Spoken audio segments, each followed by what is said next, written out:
this a trick? No. Is there a hidden message in this one?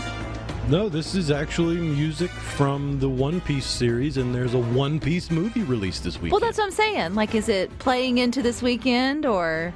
Because I feel, Tanya, that I'm never up on, like, there's the few that I know. Oh, Top Gun, I think we were talking about Mariah Carey's song. It's probably the only song that when you, that gets the anticipation for a season. The other one, when you hear the soundtrack to Top Gun, it would be one that would be like, you know what? Like, you can see the whole movie. Like, yeah. It kind of is very set with that specific thing. Anyway, that got me off track. But it is Friday, so we are talking movies here. So we got anything new and exciting coming up? Yeah, well, Rhino just mentioned One Piece, and it's from the anime world. Is that right? That's correct. And I am not a person that lives in that world, but I know it is huge this weekend because I went ahead and checked movie times for the weekend, trying to, kind of plan out what I might go see. And it is on multiple screens at every theater. So is this going to be for like teens, tweens, and adults? I think for all ages. I know I have a nephew who is in his 20s. He's in college. He loves anime. I have a niece that's 30. She loves anime. So I really feel like it bridges all ages. That's cool. Well, what's like the story? Is it kind of like a... How would you describe it? That I do not know. I know nothing about it. So, Ryan, is it like when I say Marvel, is it like a superhero, whatever kind of setup, or what? Kind of. It's a world where there are these things called devil fruits that give you magical powers, Yes. but in exchange for the magical powers, you're no longer allowed to swim, which seems kind of weird, but it's a world that has a lot of ocean and very little land, and the main characters are pirates. So you kind of need to be able to swim, but... That's an oversimplification. Unless you can fly. Right. Depends on which fruit you eat. That is kind of cool, though. I like you. Yeah. Not into it in terms of not up on it. So I don't know if I'd be into it or not. I've never seen it. Yeah. To answer your question, what Rhino said. That's what it's about. I say that several times a week. But there are, in addition to that one, which I feel like is going to be a huge, draw. There's one that is probably in the Oscar bait category, and it's called Armageddon Time. And this one is written by James Gray, who is very well known in the film industry. And he is kind of loosely based on his life. And he tapped Anne Hathaway to play the character of his mother, the character based on his mother. But it's just about a kind of coming-of-age story about a family, multi-generational family that are pursuing the American dream. So, of course, Anne Hathaway's in it, Anthony Hopkins, and then Jeremy Strong. So a very, very strong cast. It is rated R, but I feel like this may be one that we see come Oscar time. I think that it's on the list right now. That would be good. Anthony, you had me at Anthony Hopkins. Yeah. And Anne Hathaway. Yeah, they're both great. And Anne has gotten really picky about what she does because she's a new mom. I mean, she's got young children. And so I feel like if she chooses it, it's going to be pretty good because she's very picky. You haven't seen it yet, have you? I have not seen it yet, but that's one I'm going to see this weekend. And the other is The Banshees of Inisherin.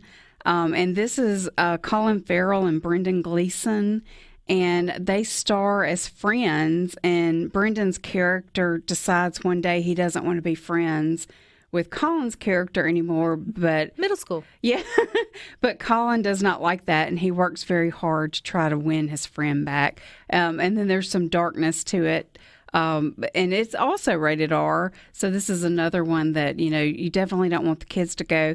But I don't know if you saw Saturday Night Live a couple of weeks ago, but Brendan was the host, and Colin actually showed up because in real life they're great friends, and it was one of the best episodes ever. Do yourself a favor and Google Brendan Gleeson Saturday Night Live grandpa model, and I think you will find the video of the skit where he is a grandpa that is having a little modeling session. It's really, really funny. And then also, this is the one that The Minute You Wake Up Dead. This is the one that was filmed in Canton. Yes. And I actually saw this one. It's out in theaters Morgan today. Freeman. Yeah, Morgan Freeman, Cole Hauser, which I think I'm the only person with life that does not watch Yellowstone. I know you're number 2. Okay. Never seen an episode. But, he's the star of Yellowstone. And honestly, I didn't even know that until this week because so many people I know dressed up like his character, God bless. Nip. Mm-hmm. I think Rip. And Looking to me, I'm like, yes, Snip is it. But Jamie Alexander's also in it, and I love her. She's always good in everything she does. And then, as you mentioned, our very own Morgan Freeman. And Morgan is a sheriff. Cole's character is a stockbroker. And when the movie kicks off, he's going through town, going into a cafe, and you see everybody giving him the stink eye. And, so you're trying to figure out what has he done, and then come to find out an investment that a lot of the people of the community put their money in went bad. And so everybody's mad because he lost a lot of their money. So that's kind of how it kicks off. And then Jamie's father is murdered, and everybody believes that it was the killer intended to kill Cole's character because everybody's mad at him. He's getting weird phone calls. So they bring in Morgan Freeman, and he's investigating and, just trying to figure out what happened, who killed the father, and then it just kind of keeps snowballing. And there's all these interesting twists and turns and a very kind of surprising ending, something I didn't see coming. So it's really fun to watch as far as trying to figure out what's going to happen. And then it's always fun to see sites that that you've been to. Would this be Morgan's first sheriff role or like law enforcement role? Well, he was. I know in the Along Comes a Spider and all of those, he was an investigator. Alex Cross, I think, is the character's name. He did a couple of those movies. But other than that, it seems like he might have played... I feel like he would make a great sheriff. Well, that's what I was thinking the whole time I was watching it is, man, I just wish he would just be with me. Everything I'm doing, he just brings such comfort. It's like... And wisdom, like he has that wit, wise. Yeah. Yeah. But, so he plays, of course, he's wonderful. But I thought it was very well done. And it is also available to stream on Amazon. So. Oh, good. Yeah, so you do have to pay a little bit, but that's an option if you just can't make it to the theater. And remind us where in Mississippi it was shot? In Canton, and so you see the square, you see the courthouse, you see all of the businesses around the square. That's cool.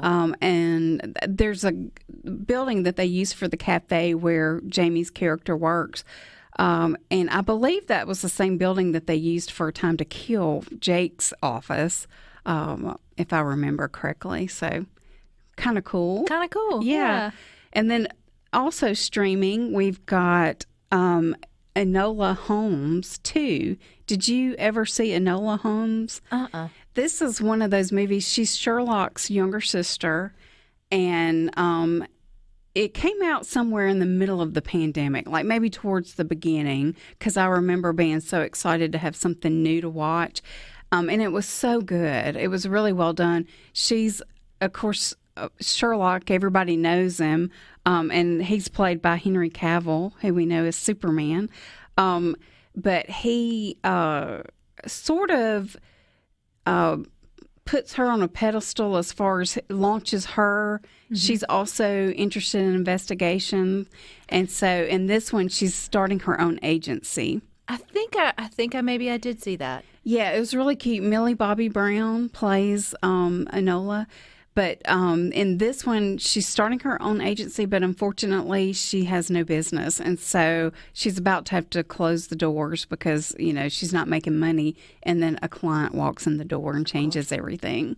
So Millie Bobby Brown's back, Henry Cavill's back. So I'm sure it's going to be great. I haven't seen it yet. It just came out today. Family movie? Would that be well, I mean, like not young kids, but it's PG-13, Gotcha. so your older ones are good. There's a little bit of bloody images and some violence. So, but yeah, I'm worried about compared to what other PG-13 could be there. I'm like, that's nothing. It's the other stuff. Yeah. All right. And then looking forward to next week, we have Wakanda Forever. So I'm excited about that one. And then in select theaters, The Fabelmans, which is kind of a loose story based on Steven Spielberg's life. So we got something to look forward to. Yeah. All righty. Good stuff. All right. Thank you, Tanya. You guys stick with us. We got more for you coming up next.